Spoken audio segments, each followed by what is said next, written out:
Hello दोस्तों, कैसे हैं आप। आशा करता हूं कि आप सब अच्छे होंगे। तो आज हम जिस विषय पर चर्चा करने वाले हैं उसका नाम है लोकसभा, जिसे हाउस ऑफ द पीपल कहा जाता है।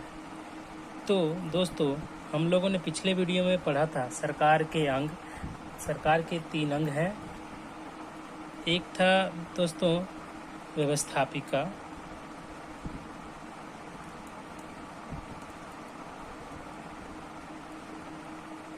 ठीक है, व्यवस्थापिका। दूसरा कार्यपालिका,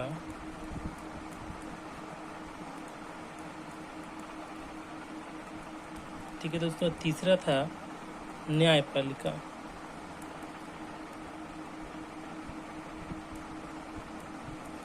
ठीक है दोस्तों।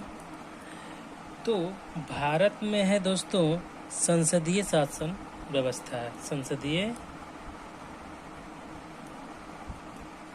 ठीक है दोस्तों, इसके 2 भाग हैं, एक लोकसभा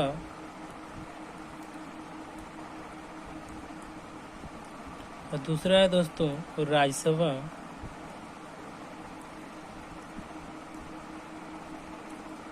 ठीक है दोस्तों, तो आज हम जिस विषय पर चर्चा करने वाले हैं उसका नाम है लोकसभा, जिसको निम्न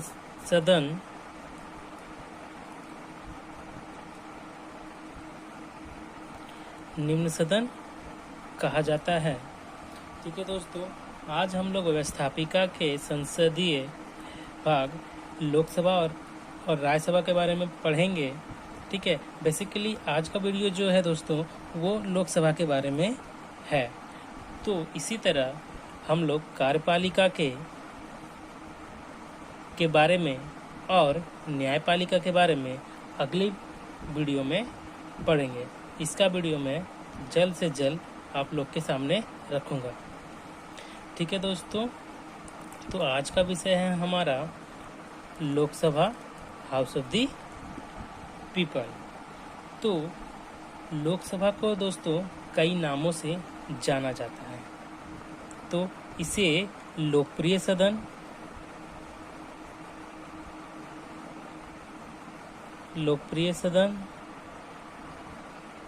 ठीक है, जनता का सदन,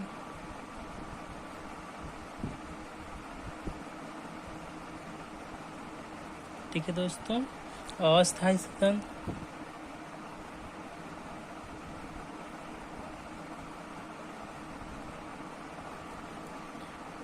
क्या क्या हो गया दोस्तों, लोकप्रिय सदन, जनता का सदन, अस्थायी सदन और निम्न सदन।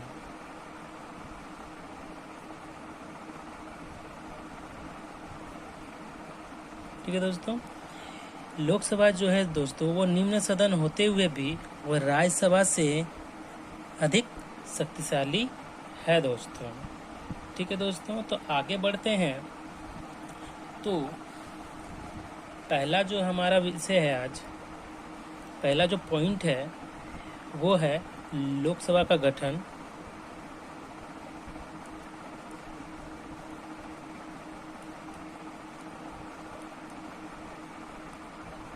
गठन या संरचना। ठीक है दोस्तों, तो लोकसभा के बारे में संविधान के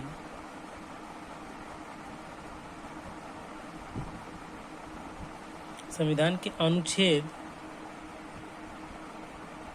ठीक है दोस्तों, अनुच्छेद 79 में, ठीक है दोस्तों, संविधान के अनुच्छेद 79 में कहा गया है कि संघ का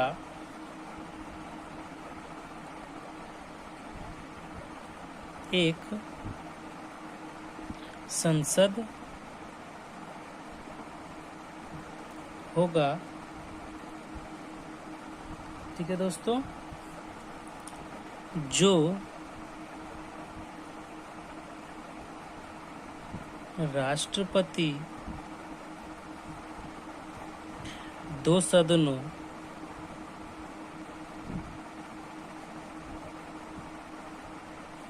से मिलकर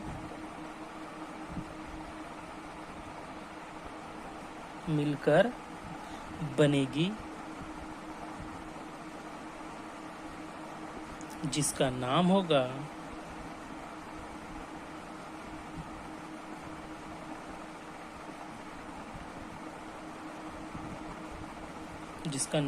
दोस्तों लोकसभा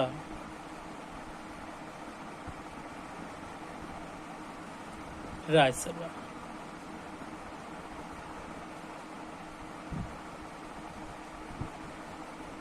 ठीक है दोस्तों, आगे देखते हैं संविधान के अनुच्छेद 81। ठीक है दोस्तों, संविधान के अनुच्छेद 81 में लोकसभा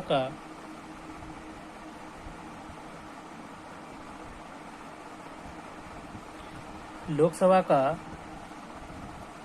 वर्णन बताया गया दोस्तों। वर्णन एवं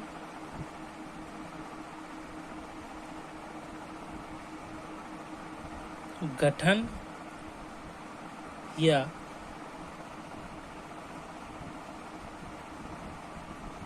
संरचना के बारे में बताया गया है।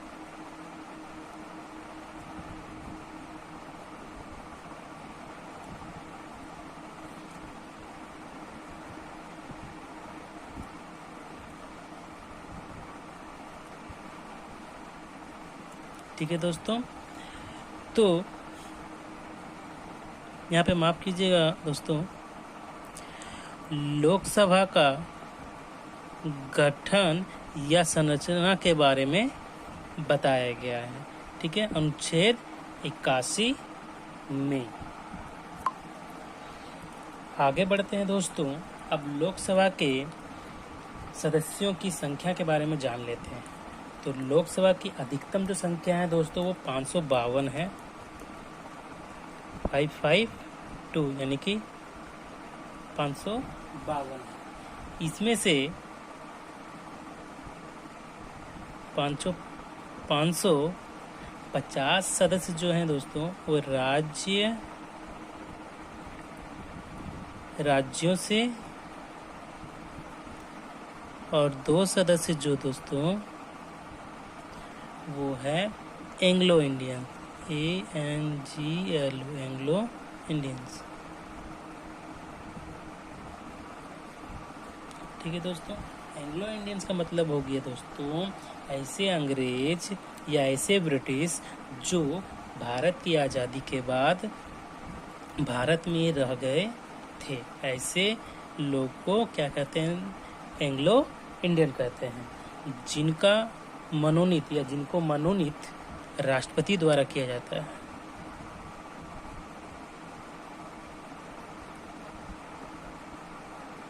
राष्ट्रपति द्वारा मनोनीत किया था,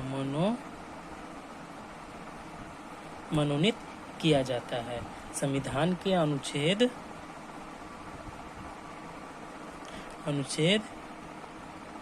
331 के अनुसार।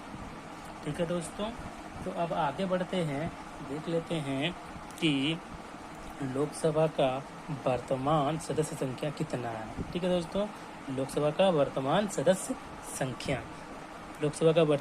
संख्या है दोस्तों 545। इसमें से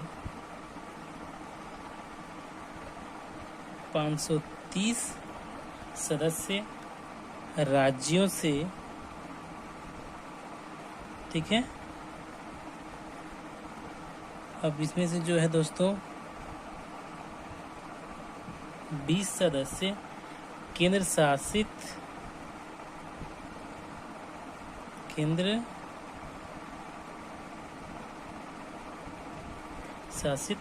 राज्य। ठीक है दोस्तों, केंद्र शासित राज्य ऐसे राज्य हैं जैसे कि दोस्तों हो गया पहला आपका new Delhi, Chandigarh, Aman and द्वीप, अंडमान निकोबार, ठीक है, पौंडीचेरी, लक्षद्वीप। ये सब जो राज्य हैं दोस्तों वो केंद्र शासित राज्य हैं।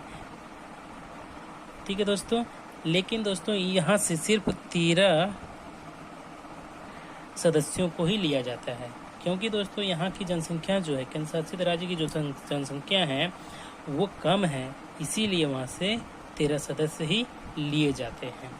और इसमें से दोस्तों 2 सदस्य जो हैं वो है एंग्लो इंडियंस,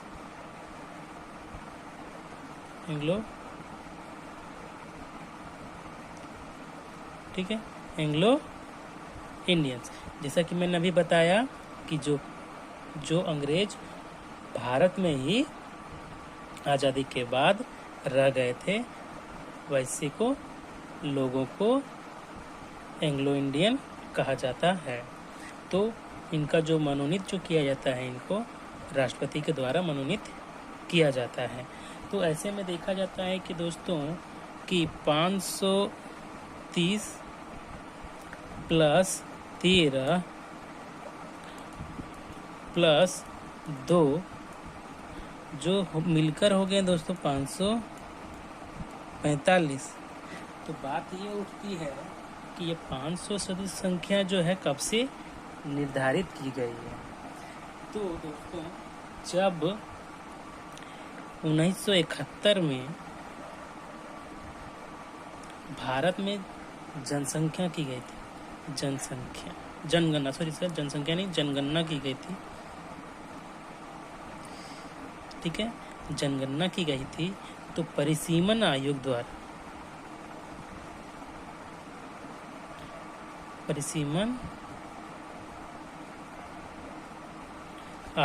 ठीक है दोस्तों, परिसीमन आयोग द्वारा चुनावी क्षेत्र निश्चित किए गए थे, ठीक है, चुनावी क्षेत्र निश्चित किए गए थे, जहाँ पे उन्होंने 543 सदस्य लोकसभा के लिए निर्धारित किए थे, ठीक है, लोकसभा के लिए 543 सदस्य निर्धारित किए गए थे। अब प्लस अगर राष्ट्रपति जो 2 सदस्य मनोनीत करते हैं राष्ट्रपति, तो इनको मिलाकर के क्या हो जाता है 545 सदस्य, वर्तमान में जिसकी संख्या इतनी है, ठीक है। तो इसमें से क्या क्या क्वेश्चन बन सकते हैं दोस्तों, ठीक है। तो इसमें पहला क्वेश्चन बनता है कि लोकसभा का अधिकतम जनसंख्या अधिकतम सदस्य संख्या कितनी है, ठीक है। राष्ट्रपति कितने सदस्यों को मनोनीत करता है, ठीक है। मनोनीत हुए सदस्य जो हैं वो कौन लोग होते हैं, ठीक है। और वर्तमान में लोकसभा की सदस्य संख्या कितनी है, ठीक है। तो दोस्तों और इसमें पूछा जा सकता है कि 545 जो है सदस्य वो कब से निर्धारित किया गया है, 1971 से। तो अब यहाँ पर सवाल उठती है कि 1971 के बाद कभी क्या ये चेंज नहीं हुआ।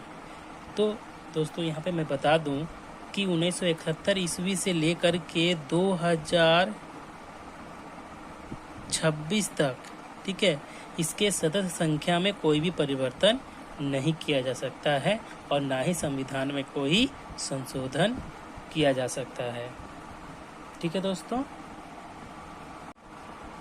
आइए दोस्तों अब बात कर लेते हैं लोकसभा का चुनाव के बारे में, ठीक है दोस्तों। लोकसभा का जो चुनाव होता है प्रत्यक्ष रूप से जनता द्वारा, ठीक है, जनता द्वारा वयस्क मताधिकार द्वारा किया जाता है, जिसकी आयु सीमा निर्धारित की गई है दोस्तों 18 वर्ष, ठीक है। इसका दूसरा पॉइंट है दोस्तों संयुक्त निर्वाचन प्रणाली के जगह प्रतिनिधित्व वाले निर्वाचन प्रणाली की व्यवस्था की गई है दोस्तों। और तीसरा जो है अनुपातिक प्रतिनिधित्व वाले, ठीक है, अनुपातिक प्रतिनिधित्व वाले प्रणाली के स्थान पर साधारण बहुमत से निर्वाचित होने की प्रणाली है दोस्तों। तो हम लोगों ने देखा कि लोकसभा का चुनाव जो होता है प्रत्यक्ष रूप से जनता द्वारा किया जाता है और संयुक्त प्रणाली के स्थान पर प्रतिनिधित्व वाले निर्वाचन प्रणाली की व्यवस्था है। और तीसरा जो है अनुपातिक प्रतिनिधित्व प्रणाली के स्थान पर साधारण बहुमत से निर्वाचित होने की प्रणाली है दोस्तों।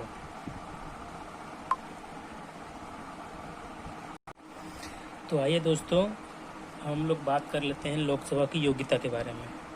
ठीक है, तो पहली योग्यता है दोस्तों, वह भारत का नागरिक हो।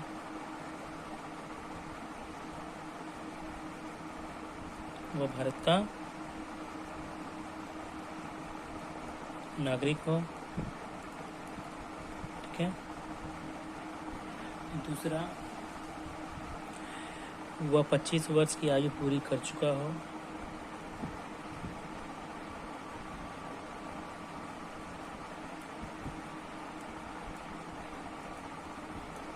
पच्चीस वर्ष की आयु पूरी कर चुका हो।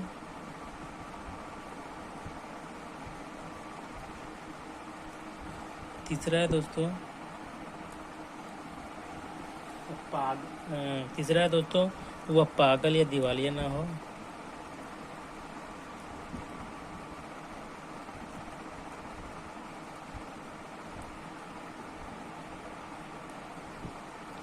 दिवालिया ना हो। चौथा और इम्पोर्टेंट है दोस्तों, वह केंद्र सरकार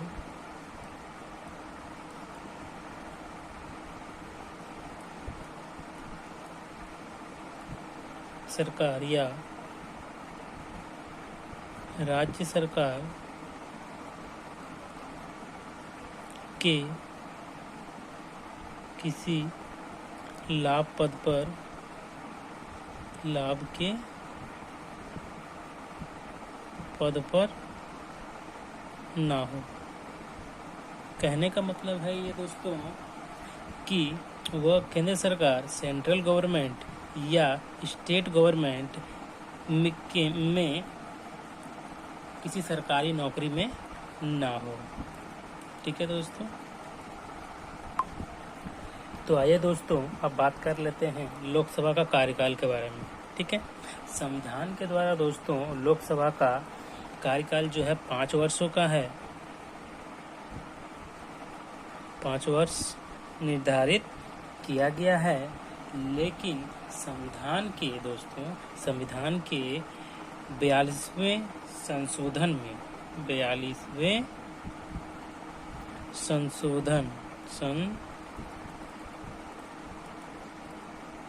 संशोधन में इसे बढ़ाकर 6 वर्ष कर दिया गया था। ठीक है दोस्तों, लेकिन जब संविधान के 44वें संशोधन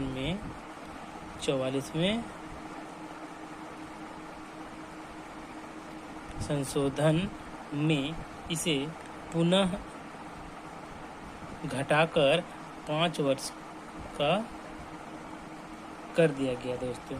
ठीक है, अब ऐसे तो लोकसभा का जो कार्यकाल जो होता है दोस्तों वो 5 वर्षों का होता है, लेकिन संविधान के 42वें संशोधन के बाद इसे 6 वर्ष का कर दिया गया था।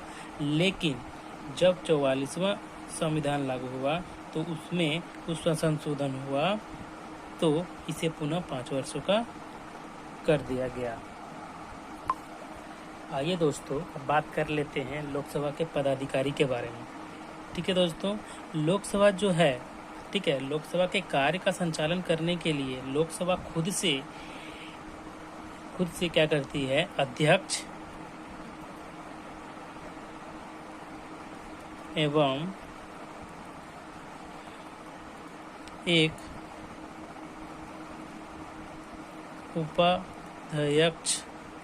उपाध्यक्ष का चुनाव करती है। ठीक है, ये इसमें क्या होता है दोस्तों, लोकसभा के जितने भी सदस्य हैं उन्हीं के बीच से एक अध्यक्ष और एक उपाध्यक्ष चुना जाता है। ठीक है दोस्तों, अब उसमें क्या है, एक अध्यक्ष जब चुने जाते हैं तो अध्यक्ष क्या करता है, उन्हीं सभी सदस्यों में से 6 क्या करते हैं, नामावली तैयार करते हैं। ठीक है, 6 नामावली का मतलब दोस्तों 6 सदस्य वो चुन लेते हैं, एक नाम इकट्ठा कर लेते हैं, ताकि जब भी अध्यक्ष और उपाध्यक्ष, ठीक है, अपनी अध्यक्षता में अनुपस्थित रहते हैं, यानी कि लोकसभा में अगर अनुपस्थित हैं, तो ये जो 6 नामावली तैयार की गई है, ठीक है, जो 6 नाम दिए गए हैं वो इनकी अनुपस्थिति में, मैंने अध्यक्ष और उपाध्यक्ष की अनुपस्थिति में लोकसभा की अध्यक्षता करते हैं दोस्तों। आइए दोस्तों अब बात कर लेते हैं लोकसभा की कार्यविधि के बारे में। ठीक है दोस्तों, कार्यविधि का मतलब है कि दोस्तों लोकसभा किस प्रकार कार्य करती है। ठीक है, तो दोस्तों लोकसभा जो है एक वर्ष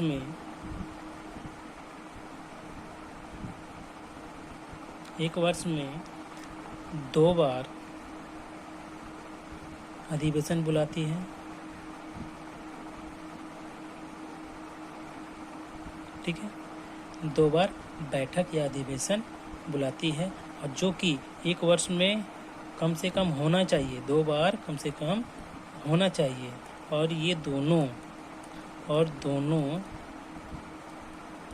अधिवेशन में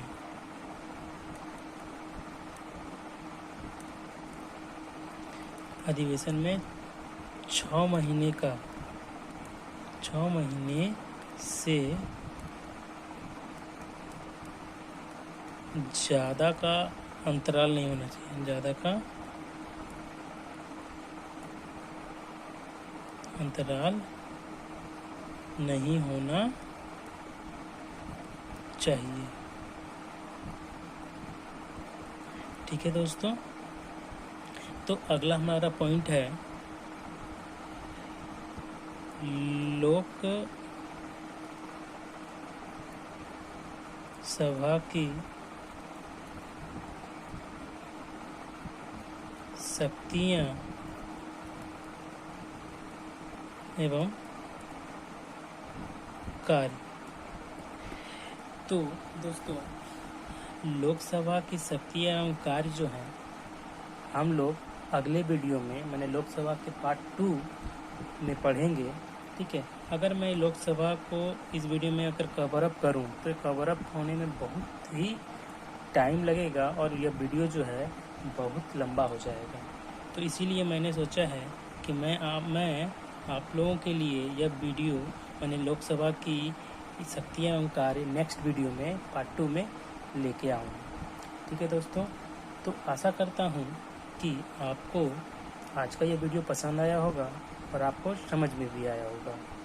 ठीक है, तो विदा लेने से पहले आपसे एक निवेदन है कि आप मेरे चैनल को सब्सक्राइब कर लें, नोटिफिकेशन घंटी को ऑन कर लें। ठीक है, लाइक कर दें और शेयर कर दें। ठीक है, ताकि मेरे द्वारा बनाए गए, मैंने और भी जो भी वीडियो आने वाले हैं, ठीक है, कार्यपालिका के ऊपर, न्यायपालिका के ऊपर, राष्ट्रपति के ऊपर, प्रधानमंत्री के ऊपर जो भी वीडियो आने वाले हैं वो आप लोगों के पास आसानी से पहुंच सके। ठीक है, और आप लोग ये लोकसभा की शक्तियाँ एवं कार्य का नेक्स्ट वीडियो में पढ़िएगा और जानिएगा कि लोकसभा की शक्तियाँ और कार्य क्या है। तो बस ये बोलकर मैं आप लोग से आज विदा लेता हूँ। थैंक यू, धन्यवाद।